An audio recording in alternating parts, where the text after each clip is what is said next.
Yes, friends, today we are going to start in another chapter, that is a gravitation. Gravitation.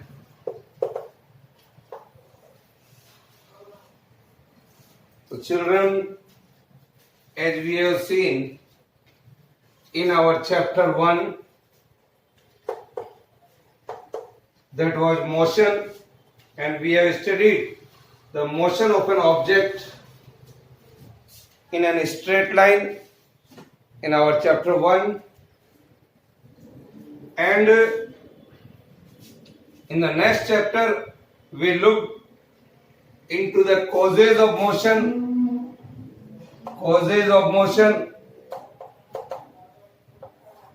That chapter was forces and laws of motion, in which we learned an external unbalanced force,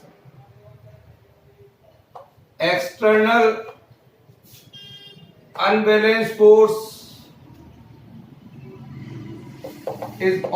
required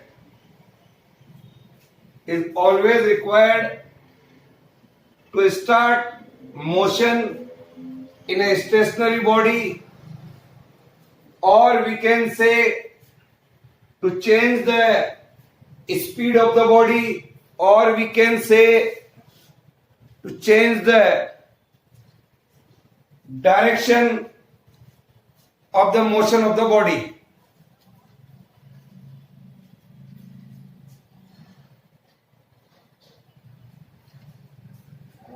That we have seen in earlier chapter. We have observed that when a body is dropped, suppose this body is dropped from a certain height, it will go down,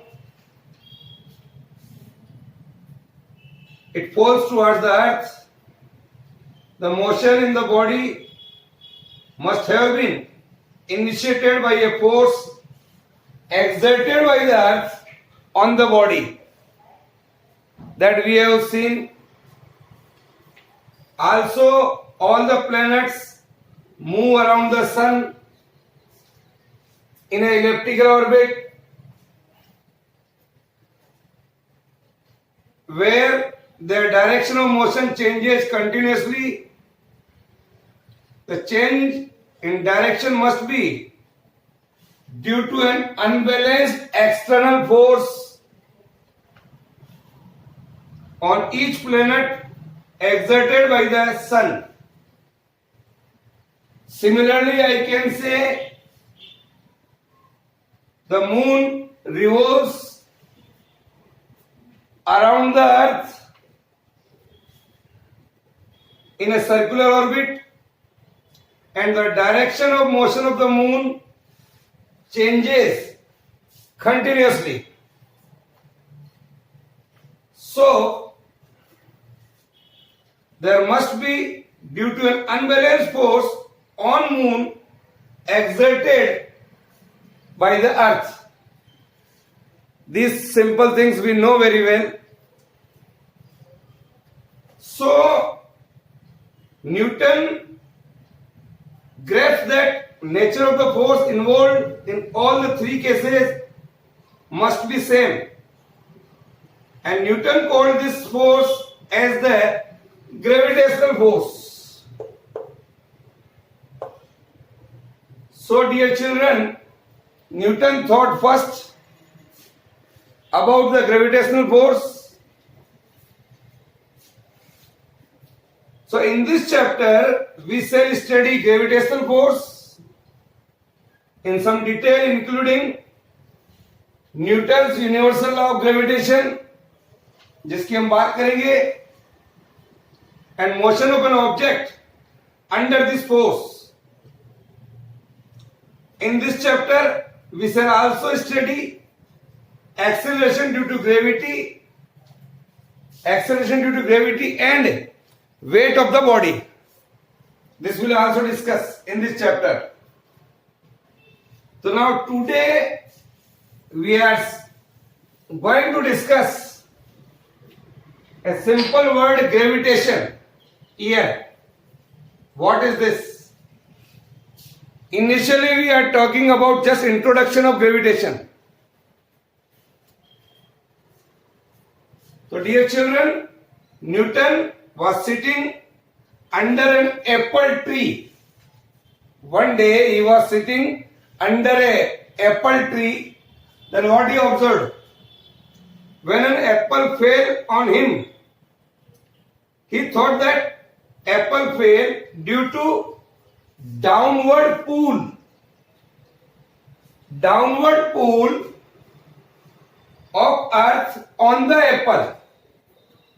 Just think. Also, when a body is thrown up, when we are throwing a body upward, it reaches a certain height and then stop and comes again down towards the earth. These are the simple examples. So when a body is thrown up, it reaches a certain height and then falls down.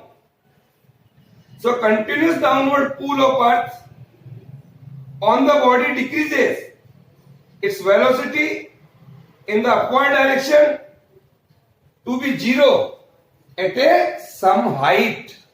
एक height पर जाकर के उसकी velocity zero हो जाती है. And then what happened? Suppose the body is going here. At here the velocity is zero. The body cannot rise further. This is therefore the maximum height. The same downward pull of earth on the body makes it fall downwards from this maximum height. This is the maximum height here. These are a simple example. Also, I take a simple example.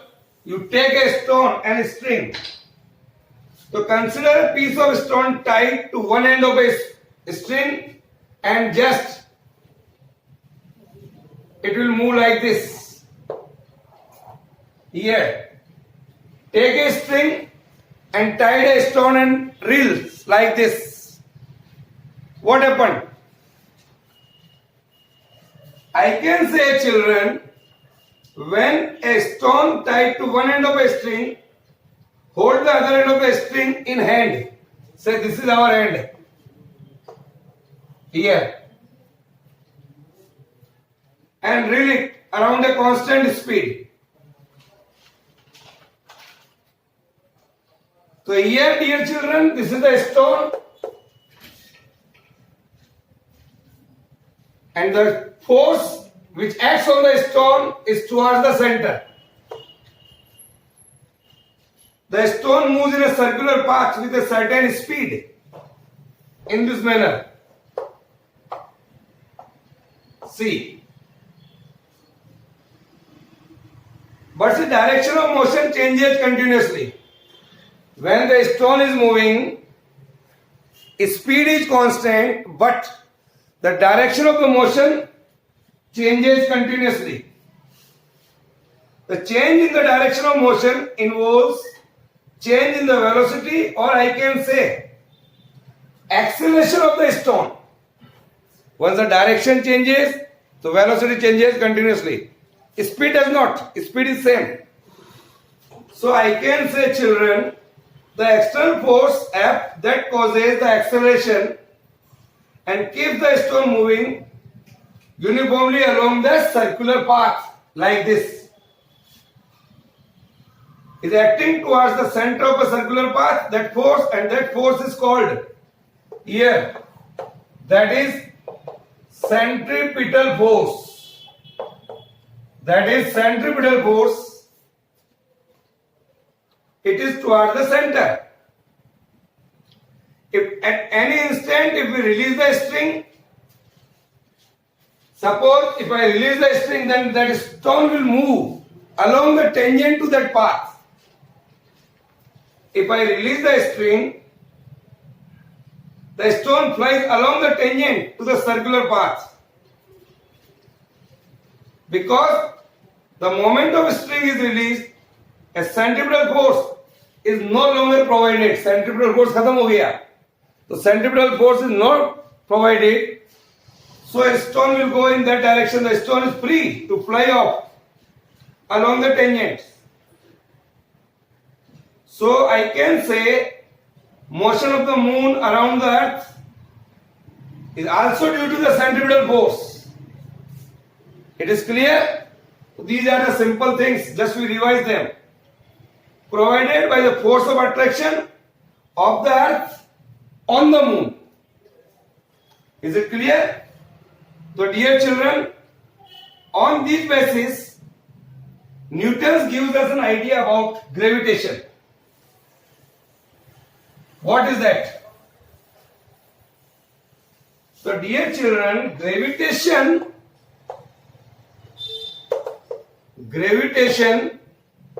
is the phenomenon. Gravitation is the phenomenon of attraction between. Gravitation is the phenomenon of attraction between any two objects in the universe. Between any two objects in the universe. Any two objects in the universe. Is it clear? The object may be terrestrial, which are on the earth. Both the object may be on the earth, they are called terrestrial, or celestial, which are in the outer space, such as stars, planets, satellite. It may be over there also. So dear children, further the object may be of any size, shape or mass, and they may be any distance apart, small or big. This is called gravitation. So today we are going to discuss Newton's universal law of gravitation. अभी हमने केवल just introduction of gravitation देखा है.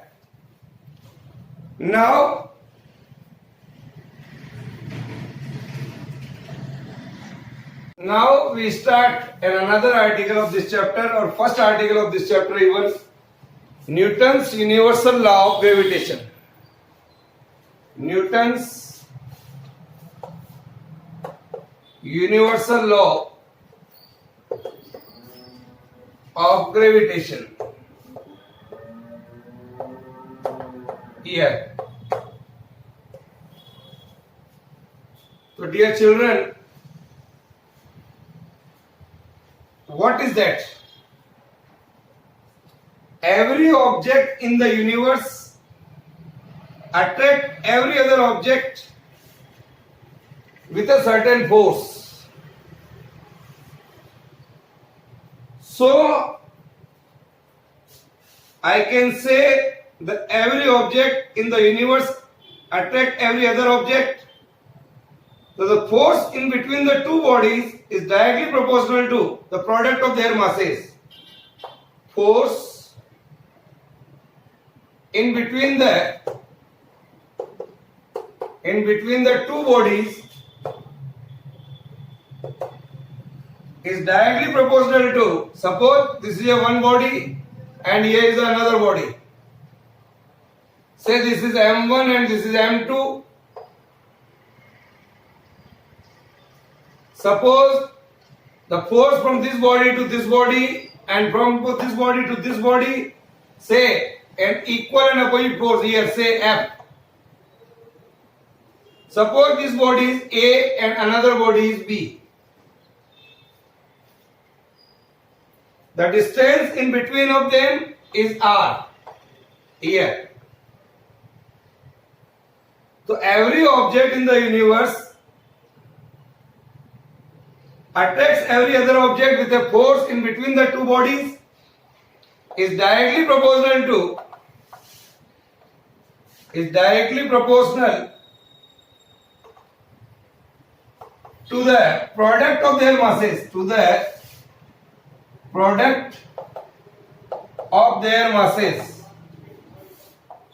First, say I can F is proportional to m1 m2.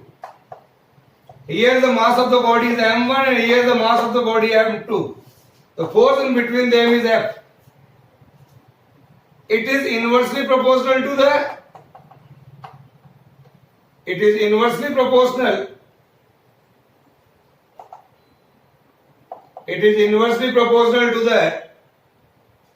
square of the distance between their center. Square of the distance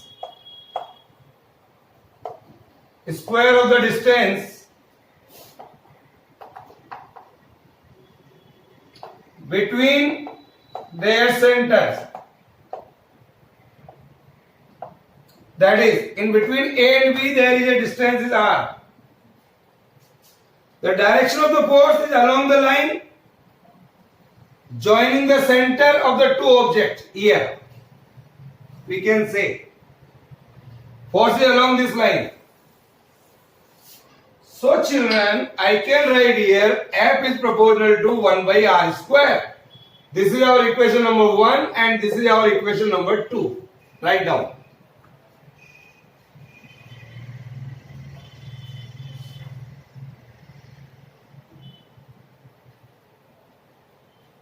So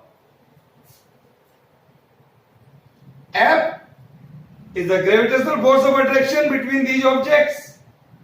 Then according to the Newton's law of gravitation, I can say this and this. So combining these two equations, F is proportional to m1 m2 by R square here.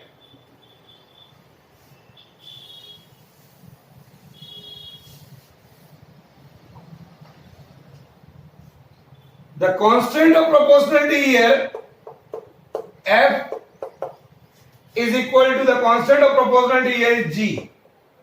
M1 M2 divided by R square. This one. G is a constant of proportionality. And this G is called universal gravitational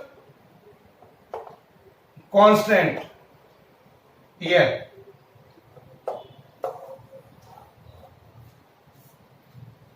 So this is the mathematical expression of a Newton's universal law of gravitation, in which again I am saying force is directly proportional to the product of their masses and inversely proportional to the square of the distance in between the center of the two bodies. So children, this formula reveals that when m1 and m2 are large, so I can say F is also large. This is called Newton's law of gravitation. It is also called universal law of gravitation.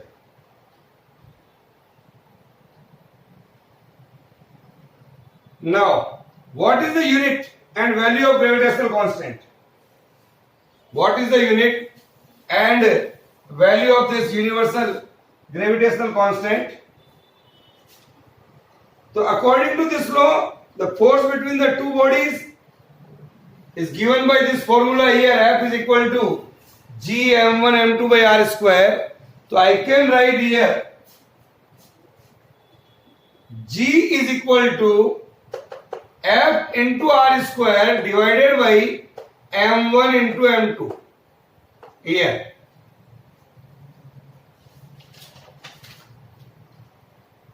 We know the unit of force. पढ़ के आए अपन पहले वाले chapter में Newton. Here the unit of distance is meter square. Meter or meter square. This is kg into this is also kg, so this is kg square.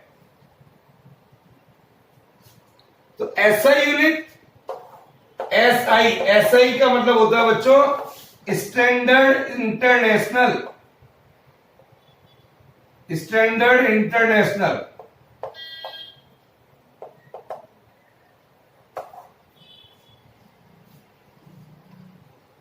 What is the unit here? Newton meter square kg minus 2.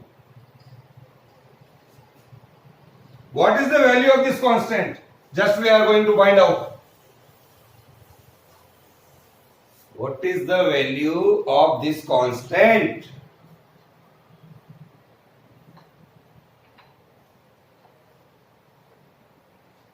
According to the Newton's law of gravitation, F is equal to G m1 m2 divided by r square.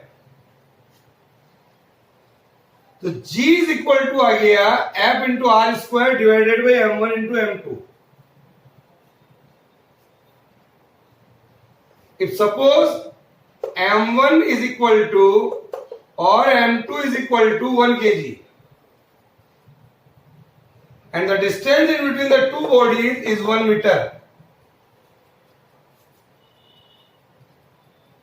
then what is that? Then I can write here,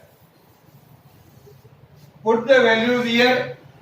This is F into this is 1 meter square upon this is 1 into 1. So this is equal to F. So universal gravitational constant G is numerically equal to the gravitational force of attraction between the two bodies here. When each of unit mass here kept at a distance of 1 meter apart, दो 1-1 kilogram की body 1 metre distance पर रखी हुई है, तो जो भी force होगा वहां पर वो ग्रेविटेशनल कांस्टेंट के बराबर हो जाएगा. The value of G found to be experimentally here, that is 6.67 into 10 raised to power minus 11 Newton into meter square divided by kg square. ये आपको यहाँ याद रखना है. The value of this G does not depend upon the masses of the two bodies. It does not depend at all. Distance between the two bodies, suppose this is the distance. Nature of the medium separating the bodies, बीच में कौन सा medium है दोनों bodies के बीच में. Shape and size of the bodies. So we can say this is constant in universe anywhere. That's why it is called universal law or universal constant. It is clear? So I can say what are the importance of this universal law of gravitation? Why this law is important?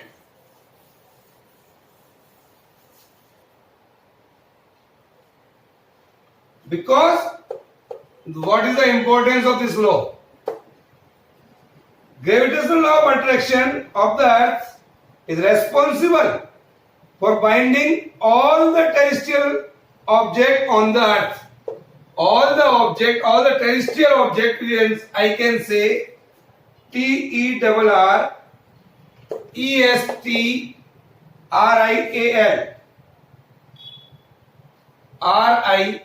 Terrestrial object on the earth. उन सबको बांधे हुए रहता है. All the terrestrial object on the earth.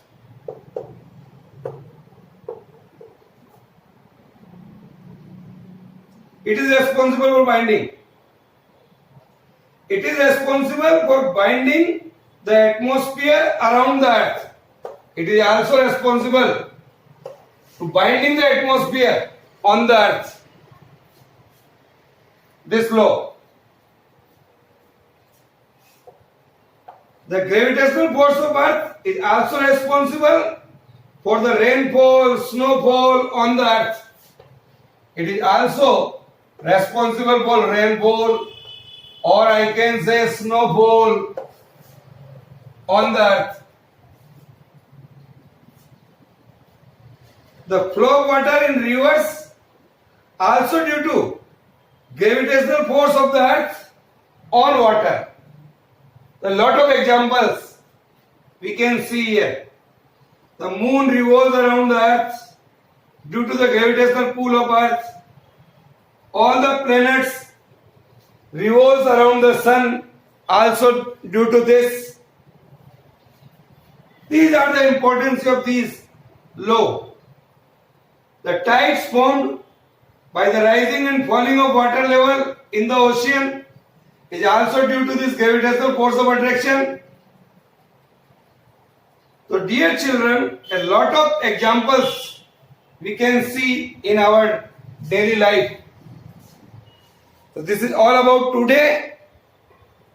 We will discuss some more details in this chapter in our next module. Okay.